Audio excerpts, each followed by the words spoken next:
Another Ukrainian bum boy arrested for firebombing Keir Starmer's home. These rent boys are going to appear at the Old Bailey on the 6th of June. They're expected to arrive in a rainbow-coloured police car, dressed in fetish gear and pup play, because that's how Keir likes it. And finally, Labour have cancelled their women's conference the day before their main conference because men who have their cocks tucked into women's panties aren't going to be allowed to attend. So Labour have cancelled their women's conference because men can't. Keir Starmer, the man who somehow turned the entire Labour Party into a bland beige wall of background noise, is spiraling into yet another public meltdown. And this time, the wrecking ball came from none other than Hopkins, who carved straight through his paper-thin political armor like a stale quiche at some forgotten North London brunch. You know your political career is on life support when you're getting emotionally body slammed by someone who stirs up controversy with her morning coffee and swings Twitter like a medieval flail. I think Starmer has seen Angela's fervour go, oh no. I believe, personally, my personal opinion is that Keir Starmer's gay. He seems gay to me. My gaydar goes off, but in a bad way, not a good gay, like a gay, like a Macron gay, a Trudeau gay, shady little bastard gay. So I would say Keir Starmer's gay. Yeah. Once hailed as Sir Sensible, Keir Starmer is now less a knight in shining armor and more like a bewildered dad wandering through a Tesco Express, realizing the self-checkout won't accept the mountain of emotional baggage he's been lugging around. After years of posing as the political equivalent of oat milk, bland, flavorless, somehow marketed as good for the environment, Starmer's carefully polished composure has finally cracked, like a desperate student stuck in a doomed group project captained by Liz Truss. Labour have finally decided to withdraw their support from their candidate in Rochdale, a gentleman called Azhar Ali. He was saying things that were frightfully popular with the Muslim massive up there and the Palestinian, pro-Palestinian mob he represents. Things like Jews were responsible for October the 9th and other wildly anti-Semitic stuff. He would have got elected for sure, but finally Keir Starmer thinks it might not do the PR of the Labour Party too much good, so they... Let's talk about how Keir Starmer, better known as Sir Snoozer, somehow bumbled his way into yet another PR disaster. Picture this. A man so devoted to being non-committal, he probably asks Siri to define the word opinion 3 times a day just to make sure he never forms one. This is the same man who rebranded the Labour Party by gutting everything that once made it Labour, and replacing it with a subscription to the Financial Times and a shiny cappuccino machine in the corner. The mainstream aren't keen to carry into this week, which is the story of the non-English speaking Ukrainian bum boy that set fire to Keir Starmer's apartment, his home, his old car, and all sorts of other things. Rumour has it, the bum boy was recommended to Keir by Zelensky, who'd used him often and found his services to be very enjoyable. And then in struts Katie Hopkins, armed with a thesaurus loaded with insults and a flamethrower powered by barely filtered rage. She didn't even have to break a sweat. Watching Keir Starmer unravel under her criticism was like watching a sandcastle collapse because someone whispered near it. The man's got the emotional stability of a Jenga tower in a wind tunnel. Keir Starmer is failing harder than cheap toilet paper. He can't keep his own in order at this point. He's lied about simply everything from pensions to taxation to monetary policy, and now he's going to raise council tax by 10%. He even broke rules during lockdown when he had his vocal coach over to give him some lessons, and she did a pretty poor job because he still sounds like he's got a major stinking cold even when he's denying stuff. He obviously... It's not even like Katie Hopkins delivered some earth-shattering revelation. She simply pointed at the chaos and said, "Look." And just like that, Keir Starmer crumbled, shifting from Prime Minister-in-waiting to, "Why am I even doing this?" faster than you can say pointless focus group. You could practically hear the gears grinding in his head as he finally realized that being a charisma vacuum isn't exactly a long-term political strategy. Here's the thing here. I've had a thought that fixes a lot of your problems. So, you're looking to put boots on the ground in Ukraine, specifically Kyiv. I thought, why don't you get all the people that had a Ukraine flag on their social media profile? Obviously, they had to take down their NHS one. and the LGBTQ one, to put up the Ukraine one. But those people, and the people who took in a Ukrainian into their homes like a little pet, you know, just for Christmas.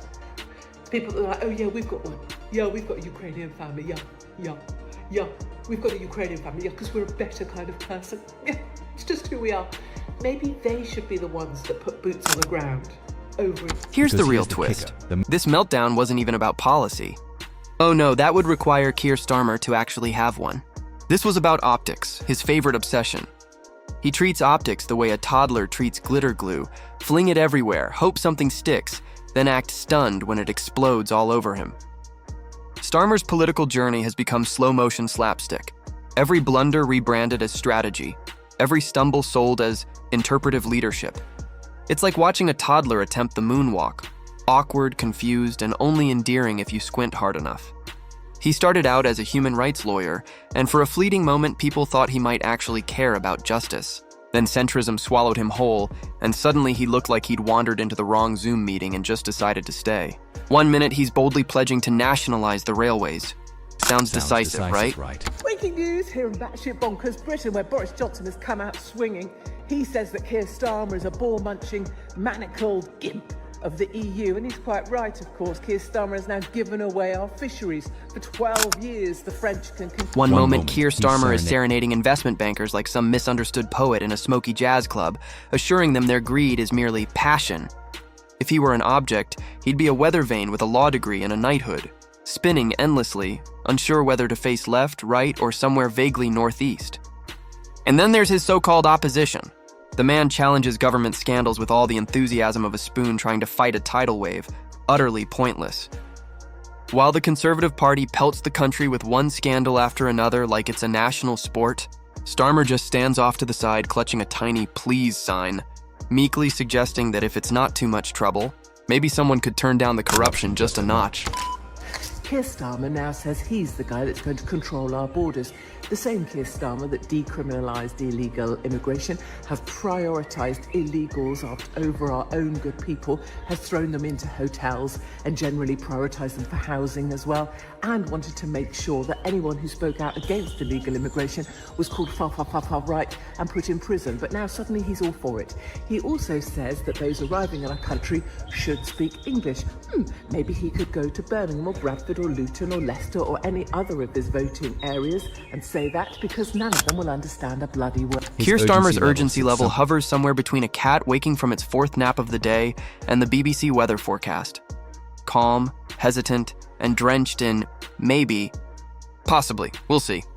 His version of opposition is like a polite whisper at a rock concert, technically there, but swallowed by the noise. Then Katie Hopkins strolls in and steamrolls his carefully crafted image like it's just another lazy Tuesday errand. No research, no prep. She simply says the quiet part out loud. And suddenly Starmer, the man who spent half a decade perfecting the art of sounding decisive while saying absolutely nothing, is caught completely off guard.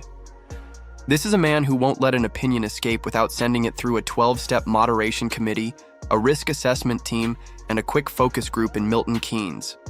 So when raw, unfiltered bluntness slams him in the face, his first instinct isn't to respond. It's to panic.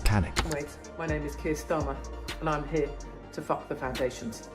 When I became your Prime Minister, not only did I get new hair and glasses provided by a donor who now has full access to 10 Downing Street and my bedroom, we were promised three things. Number one, we would be fully costed and fully funded. We're so fully funded and fully costed, we're essentially just like Katie Price, or HS2, or the public sector in Argentina pre-Milei, depending on your sense of humour.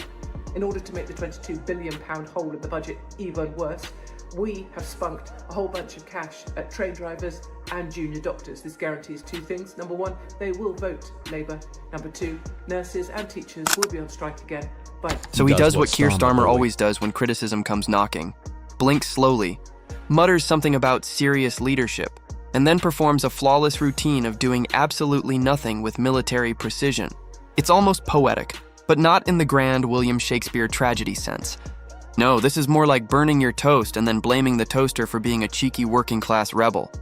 He's poured so much energy into proving he's not Jeremy Corbyn that he's accidentally become the human embodiment of a blank Microsoft Excel spreadsheet, the kind where every formula is broken and every cell just says TBC, because apparently after all these years, He's still figuring out what leadership actually means. Morning, it's Keir here. My director of strategy, who's a right ginger, has said that I should explain our new policy on migration very simply. So before, we loved illegals. We couldn't get enough of illegals. Illegals, come, welcome. I helped bring them in. I put them in hotels. I also love a Rwandan. I love me a stubby Rwandan. In fact, I love all illegals because they are the ones that vote for us. So if you go to any of the Labour... Meanwhile, Katie Hopkins strolls in like she's just popped out for a casual coffee, not a full-scale verbal demolition job. Watching her dismantle Keir Starmer was like watching someone pop a bouncy castle with a single, perfectly arched eyebrow. No effort, no drama, just effortless destruction. Starmer, in return, deploys his signature expression, vague concern laced with mild disappointment. The same one he usually reserves for Labour Party voters when they dare to ask too many questions. But it lands with all the force of a soggy tissue at a funeral. His commanding presence sits somewhere between a substitute teacher begging a chaotic classroom for 1 minute of silence and a man quietly regretting his entire career. This is Starmer's true art form, turning ambiguity into full-blown performance art. He's desperately trying to charm everyone.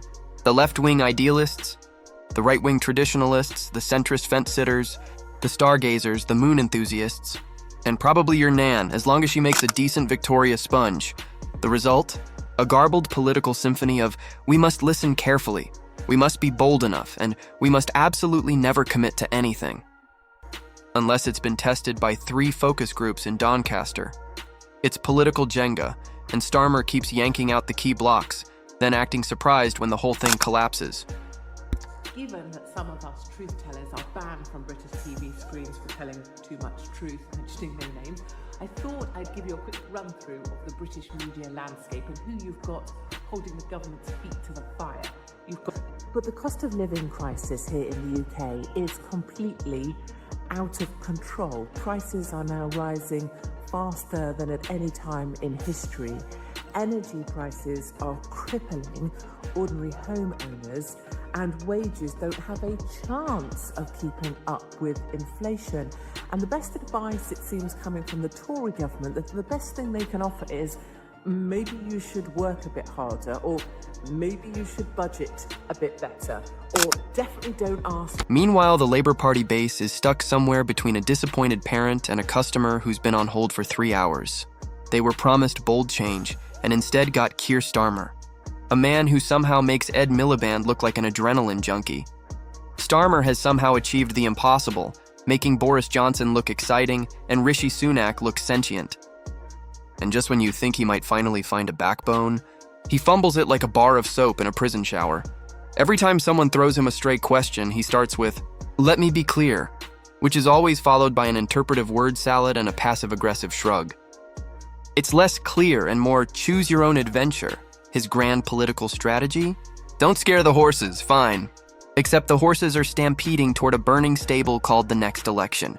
And instead of grabbing the reins, he's offering them a well-moderated Zoom call and a promise to review the committee that reviews the idea of change. Keir Starmer has been in Italy with Meloni. So you've got a left-wing, radical left-wing human rights guy over with what would be labelled as far-right Meloni in Italy. Now, I appreciate there's a bit of excellent communication work by Keir's communication team. For that, they should be commended. But for lying to the British people, they share part of that odious guilt of not doing what you are appearing. Just imagine how hopelessly unprepared he must have been when Katie Hopkins decided to treat him like a human piñata. She didn't just hit a nerve. She tore out his entire nervous system and started skipping rope with it. And for the first time in ages, people caught a glimpse of the real Keir Starmer. A man so allergic to confrontation, he'd probably ask his barista for a lukewarm latte of consensus. At this rate, Starmer's campaign slogans might as well be printed in Comic Sans and laminated in beige. A fairer Britain, a stronger future, a moderately tepid Wednesday. None of it carries any weight, and voters can see straight through the fluff.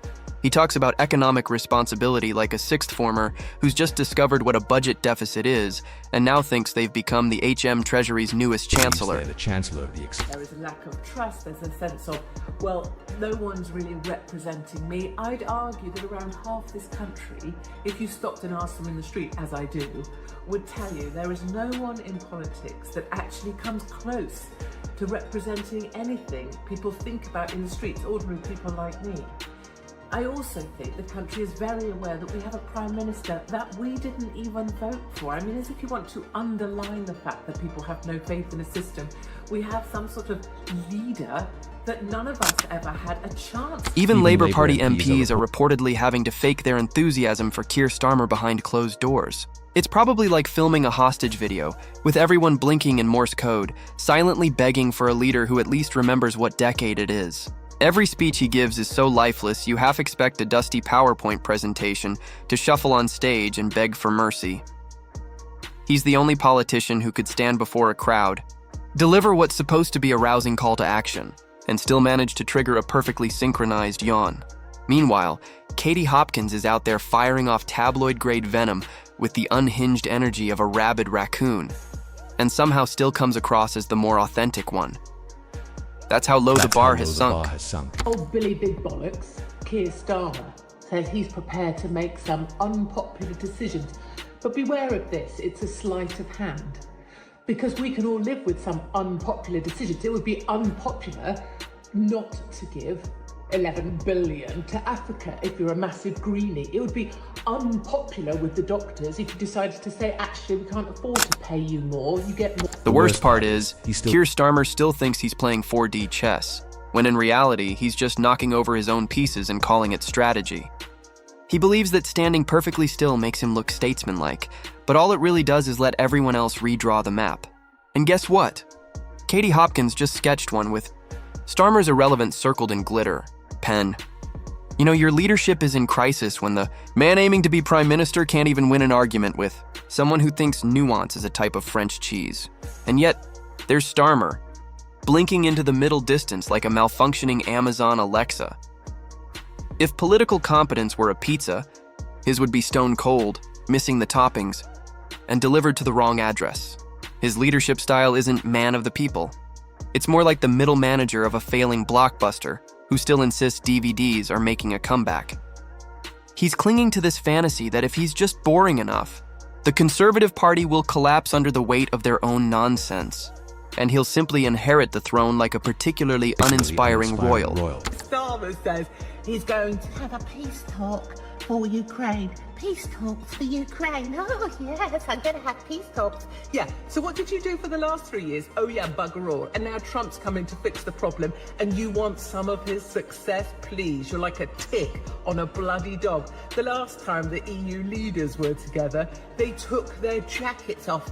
In solidarity with Zelensky. Oh, do you think he'll take me up there? We've never seen anything this gay. Unfortunately for Keir Starmer, the United Kingdom public has eyes. And now, thanks to a right-wing flamethrower with a podcast, they've been forcibly pried open. The illusion of safe hands has shattered, exposing a man still agonizing over whether it's even safe to have a policy at all, just in case someone, somewhere, might object to it.